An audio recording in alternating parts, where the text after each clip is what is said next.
Hey guys, it's Joe B, and I've had to take a break from the car work for a little while because I was working on the bathroom.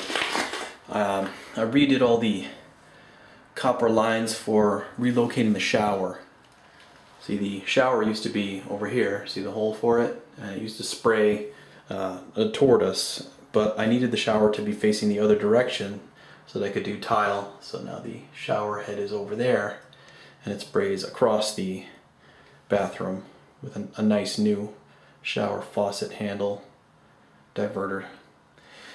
So basically this is going to be about soldering the copper tubing, and I had tried soldering about 15 years ago and I wasn't so successful at it, but now that I'm older, maybe I'm more patient, I had a lot more success with it. And I wanted to start by going over the tools that you're going to need.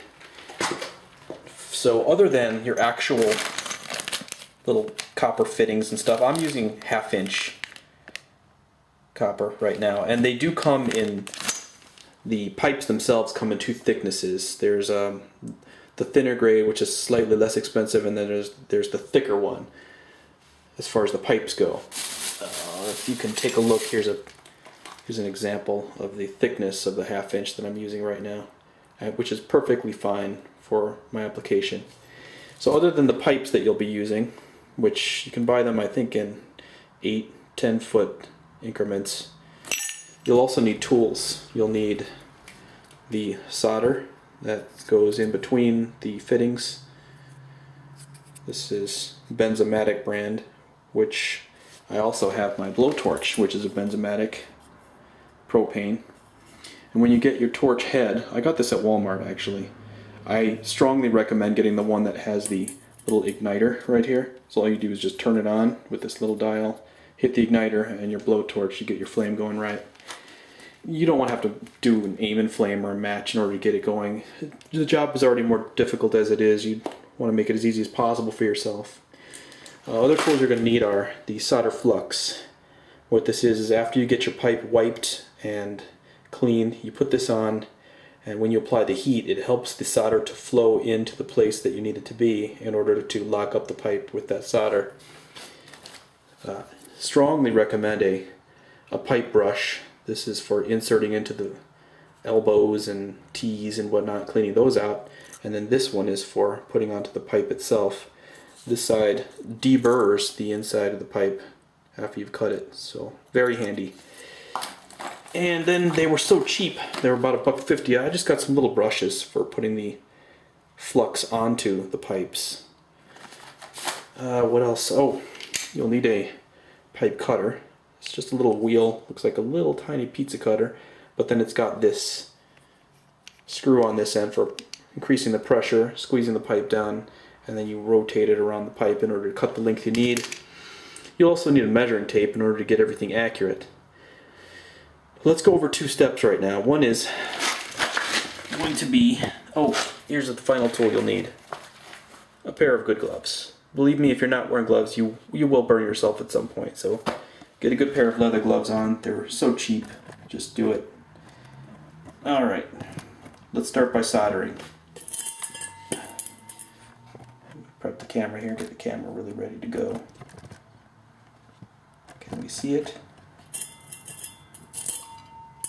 There, okay. What we're going to do is an actual example of soldering. As soon as I get this thing stand. There we go. Okay. First thing we're going to do is we're going to prep a pipe. So I've got a pipe here that I'm going to put a piece onto the end. Okay. First thing I want to do is get my cloth.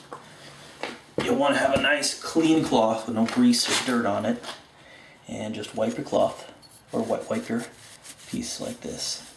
Get all the junk off. Okay. Next you'll want to use your brush. Give it a nice clean look like that. See how the metal got all clean? Okay. Now I will do the fitting as well. The inside. If you look in there, that also has little lines that helps the solder to stick and hold into the surface. while it's wet and flowing. Okay, next step, apply the flux. So, got my flux here, got my little brush, open the flux, and take a little bit. A small amount goes on the inside of the fitting that you've prepped, right in here. Make sure to get that well covered.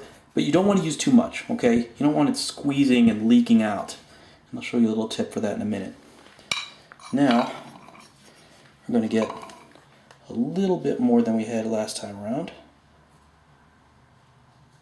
There we go. And apply that to the pipe. Just spin it in your hand. Now, when the tip here is you want to do as much work as you can outside of your water system. Okay, so if you can start to piece these together like Tinker Toys. Anybody remember Tinker Toys? Piece these together like that. Get all your work done here with your two hands, and then once you've got your structure, or as much of it as you can complete, finished, then you do your final solders in the wall. Okay, and now you take your two pieces, just give them a little twist together, like so. You see how it's squeezed out a little bit there? What we're going to do is use the cloth to wipe away that extra. Now it's clean. Alright. Try to bring this as close as possible without actually burning anything. I want to make sure you get a really good view about what's going to happen here. Alright, now this piece is going to get hot. So I'm going to put my right glove on because I'm left-handed. I'm going to hold this right up to the flame. It's going to go like this. Okay?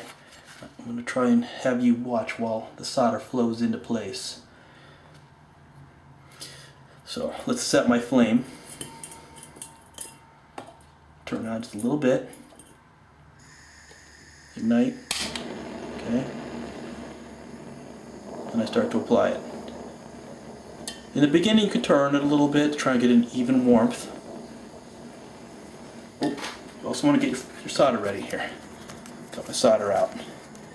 If you do touch it with your fingers, maybe give the solder just a quick wipe.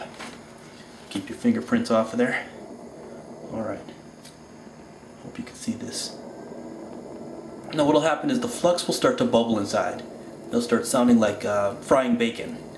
That means you're getting close. And you'll see maybe it'll start to leak out a little bit. That's okay. Now if the fixture itself starts to look like it's burning, that's fine. It's just a little metal discoloration from the heat.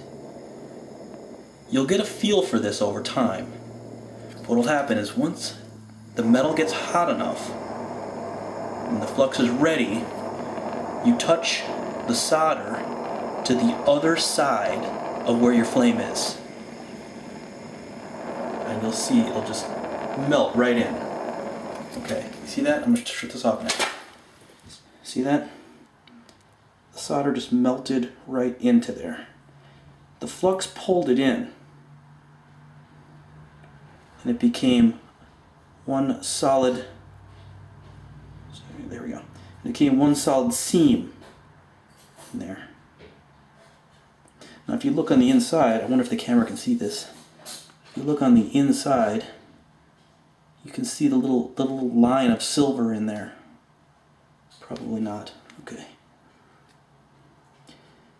And then if I'm going to proceed with another fitting, I probably would let this cool a little while. But once you get really good, you will, this is another nice tool to have, compare channel locks.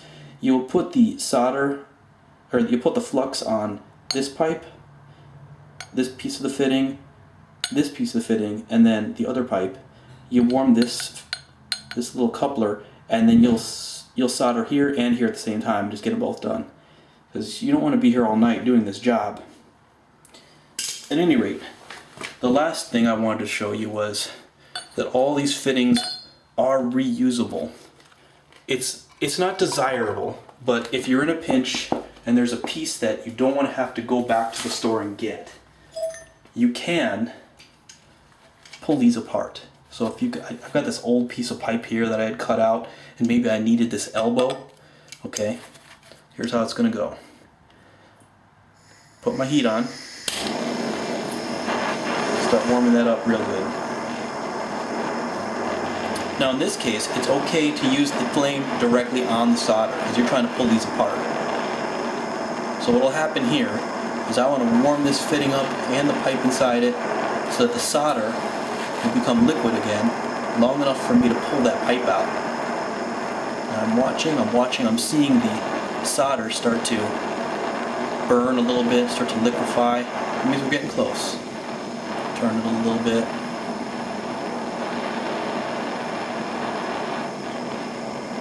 Once I really start to see that solder melting away, that's when I'm going to go in with these channel locks and I'm going to work that pipe out. And there's one more thing that I want to show you after that. Alright, this might be hot enough. Let's see if I can work that pipe. No, not yet. Give it another little while. Warming it up. Come on. There we go. Here we go. See it? It's flexing now. It's getting loose. Here's what you want to do. Once it comes out, keep burning it. Get all that solder off of that pipe, out of that fitting. If you have to, use your other hand, your other gloved hand, here we go, to wipe that solder off that pipe real quick. Make it clean. What this is going to do for you is when that solder hardens up and cools off, it'll be clean and smooth so it can fit into your fitting. You're going to want that pipe to be able to go into your next fitting if you're going to reuse the pipe. And the same for the fitting. The one that I pulled off, I'm going to want to use my brush right away to clean that out. If that's the piece I need, while the solder is hot and liquid, I want to use this brush and I want to bang that solder out of there. Otherwise, you're going to have a real hard time getting your new clean pipe into that hole. So that's all the tips I've got. Those are the tools you need in order to complete small and big jobs. The only other tip I've got is plan ahead, take your time, and if you need to, use a Sharpie to remember exactly what's hot and what's cold. Where is it? There it is. Just draw right on the pipe what's what.